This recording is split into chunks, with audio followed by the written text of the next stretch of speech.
Hello friends, मैं भूपेश मोहानी आपका स्वागत करता हूं my YouTube channel Bhupesh maths classes.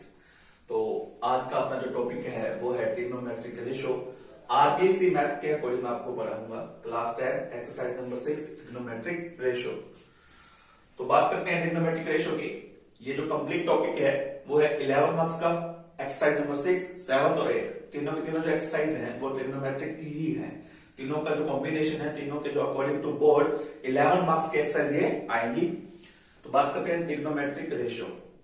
ये 6 टाइप के होते हैं। Number first sine x, number 2 cos x, number 3 tan x, number 4 cot x, number 5 sec x and number 6 cosec x. अगर अपने इनको सीरियल वाइज याद करते हैं तो बहुत ज्यादा बेनिफिट है अपने को, क्योंकि इनके बेनिफिट ये हैं क्योंकि अपने आगे वाली जो ट्रिक्स हैं, आगे वाले जो फॉर्मूले हैं उनकी जो ट्रिक्स है जल्दी याद करने वाली, वो इस सीरीज के अकॉर्डिंग ही बनी हुई है। तो अपने को ये सीरीज के अकॉर्डिंग ही अपने को इसको लर्न करना है। नंबर फर्स्ट पे साइन एक्स, 2 पे कोस एक्स, 3 पे टेन एक्स, 4 पे कोट एक्स, 5 पे सेक एक्स एंड 6 पे कोसेक एक्स। अब देखते हैं, अपने बात करते हैं इनके फॉर्मूलाज की।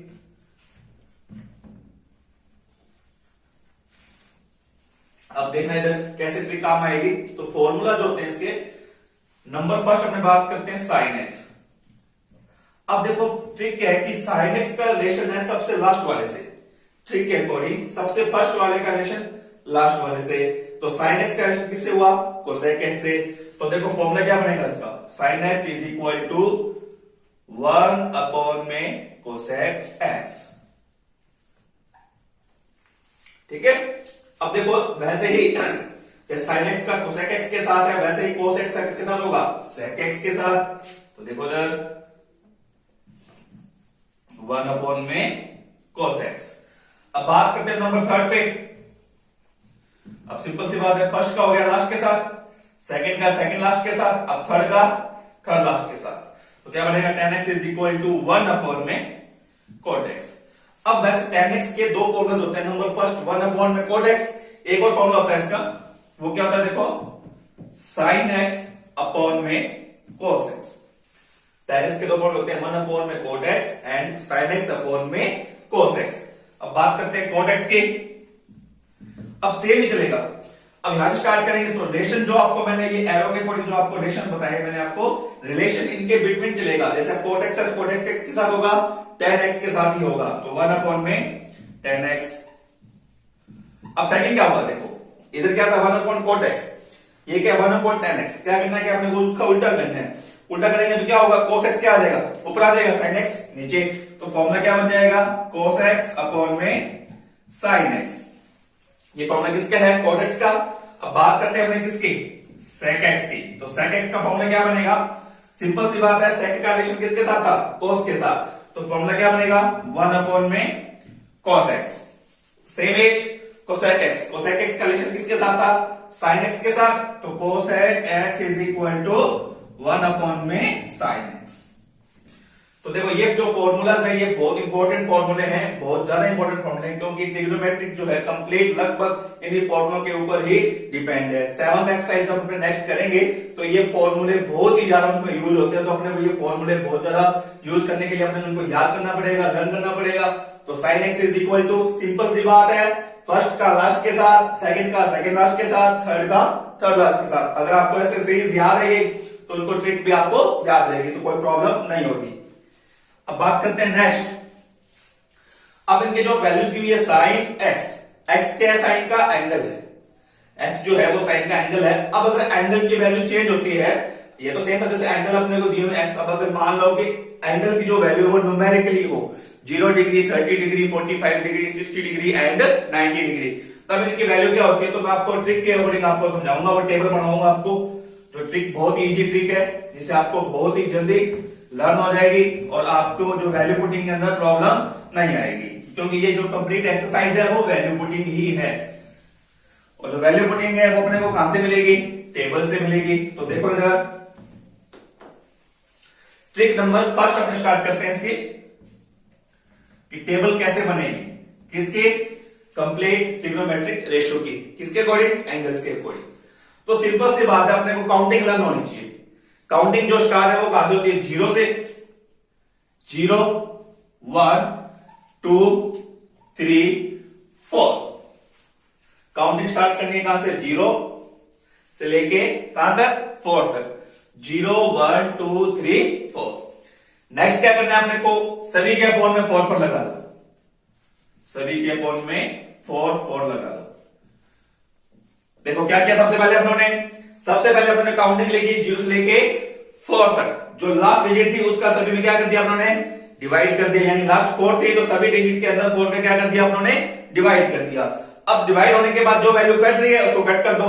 अपने को पता है कि 0 में अगर 4 का डिवाइड करेंगे, यानी कि 0 में किसी भी डिजिट का डिवाइड करते हैं तो अपना जो रिजल्ट होता है, जो आंसर होता है वो क्या आता है, 0 आता है। 1 में 4 अपने को पता है कि कंप्लीट डिवाइडेशन नहीं होता।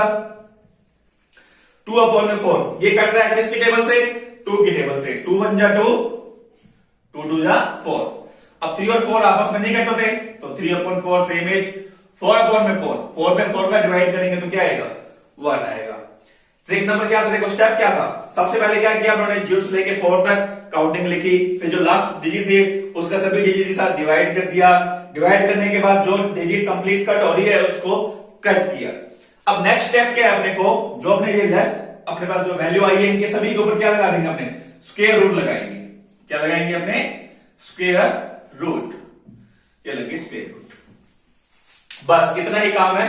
अब आगे देखो अपने टेबल बनाएंगे कैसे, देखो number first sin x, cos x, tan x, cot x, cosec x, sec x and cosec x।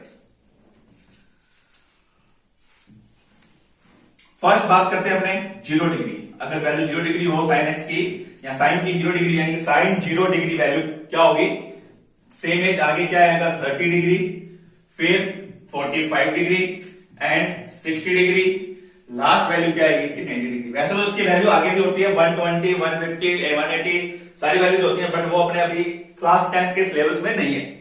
तो sin x देखिए, सबसे पहले अगर 0 डिग्री वैल्यू है, अब जो ट्रिक के अकॉर्डिंग देखो इधर 0 of the square under root, अब 0 का स्क्वायर रूट क्या होगा, 0 होगा, अपने को पता है। तो यहां से अपने क्या ले सकते हैं कि sin 0 डिग्री की वैल्यू क्या होती है, 0 होती है। अब बात करते हैं 30 डिग्री, 1 का स्क्वायर रूट अपने को पता है क्या होता है, 1 होता है, 4 का स्क्वायर रूट 2, तो sin 30 डिग्री की वैल्यू क्या बनती है, 1/2, सेम एज 1 का रूट 1। अब 2 क्या एक परफेक्ट स्क्वायर नंबर नहीं है, अगर परफेक्ट स्क्वायर नंबर हो जैसे 4 परफेक्ट स्क्वायर नंबर है, क्योंकि परफेक्ट स्क्वायर नंबर का मतलब क्या होता है कि उसका कंप्लीट स्क्वायर रूट अपने को वैल्यू पता होती है। अब 2 की क्या है कि कंप्लीट परफेक्ट स्क्वायर नंबर नहीं है तो अपने क्या करेंगे, इसको रूट में छोड़ देंगे, जैसे 1/√2। अब ये वैल्यू किसकी हुई, sin 45 डिग्री की। सेम एज 3 का स्क्वायर रूट नहीं है, ये परफेक्ट स्क्वायर नंबर नहीं है, और 4 है तो 2, 1 का रूट 1। अब आपको करना है क्या है, देखो इसके अंदर इस टेबल में भी ट्रिक है। अब ट्रिक क्या है, देखो अगर आपने देखो फर्स्ट वैल्यू अपने ट्रिक के अकॉर्डिंग अपने वैल्यू फाइंड की है, यानी कि फाइंड की है, यानी मतलब अपने निकाली है, कैसे भी करके अपने पता की है इसकी वैल्यू। अगर 8 की अपने को फाइंड करनी है, सेकंड अपने को वही वैल्यू अपने को वापस मिल जाएगी। कैसे करना क्या है, देखो आपको अपोजिट करना है, आपको क्या करना क्या है, जैसे sin x का लास्ट खत्म कहां हो रहा है, एंड हो रहा है 1 पे, तो आपका cos x का स्टार्ट करना है 1 से। यानी कहने का मतलब है जो sin की वैल्यू है जो लास्ट से अपने को स्टार्ट करनी है, लास्ट क्या है हमें 1, उसके बाद क्या है √3/2, उसके बाद 1/√2, उसके बाद 1/2 एंड लास्ट में क्या है 0। तो ये वैल्यू अपने पास किसकी आ गई, cos x की। यानी कहने का मतलब है कि cos 0 डिग्री की वैल्यू 1, cos 30 डिग्री की वैल्यू √3/2, cos 45 डिग्री की वैल्यू 1/√2, cos 60 डिग्री की वैल्यू 1/2 एंड cos 90 डिग्री की वैल्यू क्या हो जाएगी, 0 हो जाएगी। अब देखो मैंने आपको क्या बताया कि एक अपने को फाइंड करनी है वैल्यू, सेकंड अपने को वैल्यू उसी से हमने फाइंड कर लेंगे। तो sin x की फाइंड की और cos x की अपने को इसी से वैल्यू अपने को मिल गई। थर्ड बात करते हैं tan x की। तो मैंने देखो आपको अभी फॉर्मूला लिखवाया था, क्या लिखवाया था formula, tan x is equal to sin x upon में cos x, यानी कि sin में cos का क्या करना है अपने को डिवाइड करना है। अगर अपने माइंड के अंदर ये सेटअप तैयार करें कि ये जो देखो sin अपॉन में cos, सेटअप क्या तैयार करना है कि देखो ये मान लो कि एक डिवाइड बाय लाइन है, अगर sin में cos का डिवाइड करते हैं तो किसके इक्वल होता है, tan x के इक्वल होता है। वैसे देखो अब 0 अपॉन में 1, 0 में किसी भी डिजिट का डिवाइड करते हैं आंसर क्या आता है, 0 आता है। तो 0 में 1 का डिवाइड किया तो क्या होगा, 0 हो गया। अब बात करते हैं 1/2, ये लाइन कौन सी है, डिवाइड बाय लाइन है, तो देखो इधर आराम से देखेंगे, अपने कोई जल्दबाजी नहीं है अपने को। अब देखिए इधर 2 से 2 कैंसल, वैल्यू क्या आएगी अपने पास 1 अपॉन में √3। तो आंसर क्या बनेगा 1 अपॉन में √3। अब ये वैल्यू देखो सेम है। अब 1 अपॉन में √2 का 1 अपॉन √2 यानी कि सेम डिजिट का सेम डिजिट से जब डिवाइड करते हैं तो आंसर क्या आता है 1 आता है। अब सेम है 2 से 2 कैंसिल होके क्या बन जाएगा √3 अपॉन में 1। तो अपॉन 1 कंपल्सरी नहीं है अपने को लगाना, तो क्या हो जाएगा √3। इस बात का ध्यान रखना, देखो 1 अपॉन 0 अगर किसी भी डिजिट में 0 का डिवाइड हो रहा है तो उसका जो रिजल्ट होता है नॉट फाइंड, या आपने बोल सकते हैं इनफिनाइट। इनफिनाइट का सिंबल होता है इस प्रकार से। तो मैंने आपको क्या बताया था, एक वैल्यू फाइंड करनी है, जस्ट उसकी नेक्स्ट जो वैल्यू होगी वो अपने आप उसी वैल्यू से अपने फाइंड कर लेंगे। करना क्या आपको, जैसे कॉस में किया था, साइन की जो लास्ट वैल्यू पकड़ के स्टार्ट कर दी, वैसे ही अपने को क्या करना है 10 की लास्ट वैल्यू उठानी है और उसको पुटअप कर देनी है। कैसे करेंगे, लास्ट इनफिनाइट है, यहां पे स्टार्टिंग बन जाएगी, फिर √3, फिर 1 अपॉन में √3 एंड उसके बाद क्या आ जाएगा 0। अब बात करते हैं अपने sec x की। sec x में देखो क्या होता है, फॉर्मूले वाइज चलना है आपको। फॉर्मूला मैंने आपको क्या लिखवाया था, इसका sec x का क्या लिखा था मैंने आपको, फॉर्मूला sec x का 1 अपॉन cos x। यानी कि क्या करना है आपने, cos x का जो भी वैल्यू दी हुई है, जैसे मान लो 1 है तो 1 अपॉन में 1 अपॉन में √3/2। यानी कहने का मतलब ये है कि सिंपल सी वर्ड ये है कि अगर cos x की जो वैल्यू है अपने उसका रेसिप्रोकल कर दे। क्या करना है अपने, रेसिप्रोकल करते ही अपने पास वैल्यू आ जाएगी sec x की। देखो कैसे, 1 का रेसिप्रोकल क्या होता है, यानी कि 1 में 1 करोगे, 1 का 1 में डिवाइड करोगे तो क्या आएगा 1 ही आएगा। सेकंड बात करते हैं √3/2। √3/2 का जब रेसिप्रोकल होगा, यानी कहने का मतलब ये है कि न्यूमरेटर को डिनोमिनेटर में, डिनोमिनेटर को न्यूमरेटर में क्या करना है अपने को चेंज करना है। तो क्या हो जाएगा ये 2/√3 इक्वल तो नहीं है, मतलब फिर भी मैं आपको बता रहा हूं एक प्रकार से। तो ये क्या हो जाएगा 2/√3। अब सेकंड करना क्या है, अपोजिट करना है, रेसिप्रोकल करना है, ऊपर वाली नीचे, नीचे वाली ऊपर, यानी कि √2 अपॉन में 1 बन जाएगा। अब अपॉन में 1 लगाओ चाहे ना लगाओ, कोई वैल्यू में चेंजिंग नहीं होती। ये सेम है 2 अपॉन में 1, ये क्या बन जाएगा अब 0 अपॉन, ये बन जाएगा 1 अपॉन 0। तो 1 अपॉन 0 की वैल्यू क्या होती है अपने को पता है, इनफिनाइट होती है। तो मैंने आपको क्या बताया था कि अगर एक वैल्यू फाइंड करेंगे, नेक्स्ट वैल्यू उसी से अपने फाइंड कर लेंगे। करना क्या है, अब इसको यहां से इनफिनाइट को यहां से उठाएंगे लास्ट वैल्यू, और यहां क्या कर देंगे पुट कर देंगे 2/√3, लास्ट वैल्यू क्या आ जाएगी 1। तो ये थी आपकी टेबल। 6th एक्सरसाइज है वो इस कंप्लीट टेबल के ऊपर ही डिपेंड करती है। अगर टेबल अपने को आती है तो अपने 6th एक्सरसाइज अपने लिए कोई भी हार्ड वाली टफ वाली बात नहीं है, बहुत ही इजीली से हमने इसको सॉल्व कर लेंगे। करना क्या अपने को, बस ये टेबल अपने को बनानी आनी चाहिए। कोई बात नहीं, अगर आपको टेबल लर्न नहीं होती है कि डायरेक्ट आपको वैल्यू लर्न नहीं होती है, कोई प्रॉब्लम नहीं है, आपको टेबल बनानी आनी चाहिए। ये सिर्फ 1 मिनट का काम है, 30 सेकंड में भी बन जाती है। कई स्टूडेंट इसको 20 सेकंड में भी बना देते हैं, वो आपके ऊपर डिपेंड करता है। अपने को जुड़ी लर्न कंपल्सरी नहीं है कि अपने को इसको ऐसे रट्टे मार के याद करनी है कि tan 60 degree is equal to √3, ऐसे कंपल्सरी अगर नहीं होती तो अपने को ये बनानी आनी चाहिए। इसका पैटर्न क्या है वो अपने को पता होना चाहिए। तो नेक्स्ट अपने पढ़ेंगे, अब इसके करेंगे 6th एक्सरसाइज के अपने एग्जाम्पल।